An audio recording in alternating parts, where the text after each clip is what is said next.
Hello everyone, कैसे हैं आप सभी। आशा करती हूँ अच्छे होंगे और खूब मन लगा के पढ़ाई कर रहे होंगे। तो लाख कोशिशों के बाद आपकी तैयारी अच्छी नहीं चल रही है, आपका टारगेट कंप्लीट नहीं हो रहा है, आप अपने गोल पे फोकस नहीं कर पा रहे हैं, है ना। क्योंकि आप लोगों के कमेंट्स ऐसे आते हैं, आप लोगों की प्रॉब्लम साफ साफ मुझे दिखाई देती है, जो हर एक स्टूडेंट की प्रॉब्लम होती है। अब अगर आप अपने लक्ष्य पे ही फोकस नहीं कर पाएंगे, आप टारगेट सेट भी कर रहे हैं तो वो कंप्लीट नहीं हो पा रहा है, तो फिर आपकी तैयारी करने का कोई भी मतलब नहीं है। आपका समय निकलता भी जाएगा, एग्जाम एकदम नजदीक भी आ जाएगा, यहाँ तक कि एग्जाम हो भी जाएगा, फिर भी आप वहां पे आपको असफलता ही हासिल होगी, क्योंकि आप कितना भी समय देंगे। सबसे मेन चीज तो यही है ना कि जिस टारगेट को हम रखते हैं, जो चीज सोचते हैं कि हमें ये कंप्लीट करना है, नहीं हो पाता है। और इस पे काम करना आपको बहुत ही जरूरी है। कैसे करना है, क्या करना है, देखिए मैं तो एक एक ऐसी बात बताऊंगी, जैसे अपनी अपनी बात में बताऊं, अपना अनुभव बताऊं, तो कभी भी किसी से ये कंपेयर मत करिए ना कि वो अपना टारगेट इस तरह पूरा करता था, ये काम करता था। आप आइडिया लीजिए सबसे कि वहां वो क्या करता था, वो क्या करता था। आपको अपना टारगेट पूरा करने के लिए अपना दिमाग लगाना ही पड़ेगा, अपना तरीका अपनाना ही पड़ेगा। अच्छा, एक स्टूडेंट के लिए सबसे बड़ी दिक्कत जानते हैं कहाँ होती है? कि जब वो जाता है कहीं ऐसी जगह पे जहां पे बहुत सारे लोग इकट्ठा होते हैं, और ये चीज आप फेस करते होंगे। टारगेट नहीं कंप्लीट हो रहा है, मैं इसी से रिलेट करके इसको बता रही हूँ, इस चीज को उसी से संबंधित है। आप थोड़ा सोचिएगा इस बात को कि आप कहीं जाते हैं जहाँ पे बहुत सारे लोग हैं, सब कुछ ठीक चलता है, आप हंसी मजाक कर रहे हैं, जैसे हमारे आज का शादियों का दिन है, पार्टी में गए, कहीं भी गए, बहुत सारे लोग हैं, सब कुछ ठीक चल रहा है, लेकिन अचानक से वहां पे एक ऐसा व्यक्ति आता है जो आपके कहीं ना कहीं कभी सहपाठी रहा हो या समकक्ष रहा हो, आपकी एज का हो, कहने का मतलब कोई रिलेटिव का बच्चा हो सकता है, कोई अगल बगल का बच्चा हो सकता है। अब देखिए, जब आप तैयारी करते हैं ना, तो लोगों की नजर आप पे पूरी की पूरी रहती है, वो समाज वाले, आस पड़ोस वाले, रिश्तेदार जो भी हैं। पिताजी के भी जो लोग विरोधी होते हैं ना, वो भी बच्चों पे ही अटैक करते हैं, क्योंकि जानते हैं कि माँ बाप कमजोर कैसे होते हैं जब उनके बच्चों पे आप अटैक करेंगे, तो आप कहीं ना कहीं से निशाना बन जाते हैं दूसरे लोगों का भी, अपने सहपाठियों का, अपने एज के उम्र के जो एज के लोग हैं उनसे तो बनते ही हैं, साथ में अपने पिताजी के जो विरोधी हैं उनका भी टारगेट आप बनते हैं। अब इसी में ऐसा कोई मिला कि वो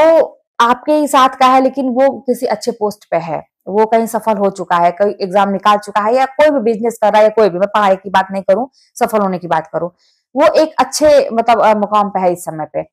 अब वहां पे सबका परिचय अगर हो रहा है, तो उसका परिचय अलग तरीके से दिया जा रहा है, वहीं पे तुरंत कोई ना कोई ऐसा जरूर होगा जो आपको कटाक्ष कर देगा, पूछ देगा कि अरे यार, तुम भी तो इसके साथ के ही थे, तुम अभी तक नहीं किए क्या, तुम्हारी नौकरी नहीं लगी क्या, कुछ ना कुछ। वहां पे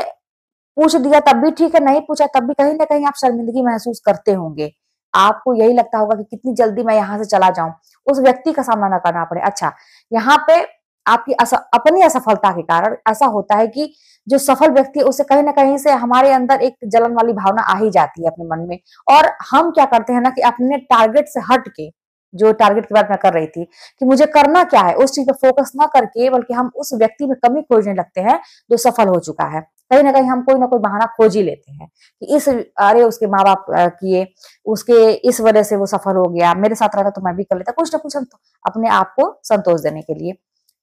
कहीं ना कहीं से हमारा जो टारगेट कंप्लीट नहीं होता है ना, यही सारी वजह होती है कि जब हम अपना क्या हमें करना है, वहां से ध्यान हटा के दूसरी चीज में कर लेना। ये तो छोटी सी बात हुई, है ना। एक बात मैं और भी कहूँ, मैंने ऐसे लोगों को भी देखा है कि वो टारगेट तो रोज सेट करते हैं, वो ये एक दो दिन करते भी हैं, लेकिन उसके बाद उन्हें ये फिक्र नहीं होती है कि उनको करना क्या है, वो क्या सोचे थे। वो एक स्वतंत्र जीवन जीना चाहते हैं।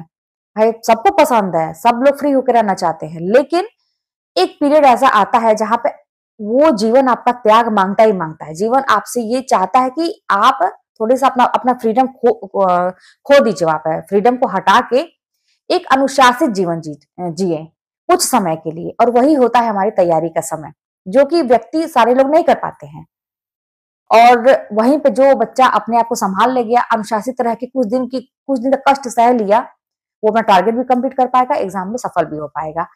कुछ लोग वही जो मैं कह रही हूँ कि टारगेट रोज बनाते हैं, एक दो दिन करेंगे भी, लेकिन उसके बाद उन्हें फ्रीडम चाहिए, तो मान लीजिए किसी से बात कर रहे हैं, घंटों बात करते ही रह गए, समय निकल गया। आप वहां पे वो बाकायदे लिखते भी हैं कि इतने बजे से इतने बजे तक ये काम करना है, इतने बजे से इतने बजे तक ये काम करना है, बाकायदे सब कुछ पोथा लिखा हुआ है, लेकिन वो किसी से बात करने लगे तो ये वो भूल गए कि हमको मतलब जरूरी क्या है। ये बात करना जरूरी है कि वो काम जरूरी है, वो वही बात करते ही रहेगा, समय निकल गया। और फिर जब समय निकल गया, घड़ी देखा, घर आए, तो उसका कोई पछतावा बहुत ज्यादा नहीं रहता है। ये होता है कि अरे चलो यार आज नहीं किए तो कल कर लेंगे, अरे जिंदगी है क्या, कुछ दिनों का मेहमान है, ये दुनिया भर का दिमाग में बातें आती हैं और इस तरह से करके अपने मन को समझा लेते हैं। कहीं चले गए, अगर शादी और पार्टी है, कोई बुला लिया, तो आपका टारगेट भले ही छूट जा रहा है लेकिन आपको वहां जाना ज्यादा जरूरी लगता है, क्योंकि अगला व्यक्ति बुरा मान जाएगा। तो बहुत सारी चीजें होती हैं, ये डिपेंड, वही मैं कह रही हूँ ना, किसी कॉपी मत करिए कि अगला व्यक्ति कैसे कर रहा है, आपके जीवन में क्या शेड्यूल चल रहा है, आपका जीवन कैसे चल रहा है, कैसे आपको मैनेज करना है, इन सब चीजों पर फोकस करेंगे तभी आप अपना टारगेट कंप्लीट कर पाएंगे। टारगेट कंप्लीट आपका तभी होगा जब आप सारी चीजों को छोड़ के नंबर 1 पे अपने टारगेट को रखेंगे। मैं तो ये कहती हूँ ना कि टारगेट, जैसे मैं रोज का टाइम टेबल जब बनाती थी कि क्या करना है, मतलब दिमाग में ये भी मैं बांट लेती थी, लिखती तो नहीं थी ये चीज, लेकिन ये मैं बांट लेती थी कि इतने बजे तक ये कर लेना है, इतने बजे तक ये कर लेना है, इतने बजे तक ये कर लेना है, क्योंकि शाम को मुझे टेस्ट देना रहता था। ये चीज मैं लिखती नहीं थी, मैं लिखती थी क्या, टॉपिक लिखती थी, मुझे ये टॉपिक तैयार करना है, कॉपी में लिख लिया। दिमाग में समय भी बांध लेती थी मैं, क्योंकि भाई कैसे होगा, समय तो मैनेज करना पड़ेगा, मैं भी जॉब करते हुए मैंने नौकरी पाई है। तो अब वहां पे जो हम टाइम डिसाइड किए हैं, तो कभी कभी हम इतने ढीठ हो जाते हैं ना कि नहीं, वो पन्ना तो घर पे रहता है ना, जो कॉपी में लिखे हैं हम। अब अगर आपका मन इतना ढीठ हो गया है, इतना बहक चुका है कि अब उसको रास्ते पे लाने में आपको दिक्कत हो रही है, जैसे घर का कहते हैं छोटा बच्चा जब बहुत जिद्दी हो जाता है तो उसको रास्ते पे लाने के लिए बड़ी मशक्कत करनी पड़ती है। तो बच्चे को डायरेक्ट आप कहेंगे तो वो जिद करेगा, है ना, हाथ पैर पटकेगा, कुछ भी उठा कर फेंक देगा, जिद करेगा। लेकिन अगर उसको प्यार से समझाया जाए, घुमा के थोड़ी सी बात की जाए, या उसी पे एकदम ध्यान लगाया जाए कि इसको सुधारना है, जरा से उसकी गलती पे उसको रोका जाए लेकिन अलग तरीके से, तो वो सुधर सकता है, चांसेस रहते हैं। तो वैसे ही अगर आपका मन इतना ढीठ हो चुका है कि घर पे चीजें पड़ी हुई हैं और आपको भूल जा रहा है कि क्या करना है क्या नहीं करना है, तो अपने पास लेके रख लीजिए इन चीजों को। और दिन में ना हमेशा देखते रहिए, वही मैं कहती हूँ ना कि जैसे हर चीज को आपको रिमाइंड अपने दिमाग को कराना पड़ेगा कि मुझे कितने बजे उठना है, कितने बजे तक क्या करना है, कौन कौन सा टॉपिक आज तैयार करना है, कितना किया, कितना बाकी है, शाम को क्या करना है, कितने बजे सोना है, कल के लिए क्या करना है। सारी चीजों को अपने दिमाग को बार बार जब रिमाइंड कराएंगे ना, वो सारा काम करेगा। जैसे एक बच्चा आपके घर का बात मानता है ना, अच्छा बच्चा बात मानता है, वैसे ही आपका दिमाग अच्छा बच्चा बन जाएगा, क्योंकि वो एक टाइम में ये समझ जाएगा कि ये इंसान मेरा गुलाम नहीं है बल्कि मैं इसका गुलाम हूँ। वो दिमाग समझ जाएगा, है ना, समझेगा कि मेरा गार्जियन है और ये जो कह रहा है मुझे मानना ही पड़ेगा, नहीं तो मेरे पीछा नहीं छोड़ेगा, बार बार मुझे पिंच कर रहा है, बार बार मुझे हिट कर रहा है, बार बार मुझे याद दिला रहा है कि ये काम करना है। तो दिमाग आपको एक्सेप्ट कर लेगा, आपकी चीजों को करके देखिए। लेकिन आपको यही बात है कि पीछे लगना पड़ेगा, अपने सपनों के पीछे लगना पड़ेगा, अपने टारगेट के पीछे लगना पड़ेगा, जो आपने सोचा है उसके पीछे पड़ना ही पड़ेगा। जरा सा भी आप स्वतंत्रता अभी खोज रहे हैं ना कि जीवन में थोड़ा सुकून चाहिए अभी फिलहाल, तो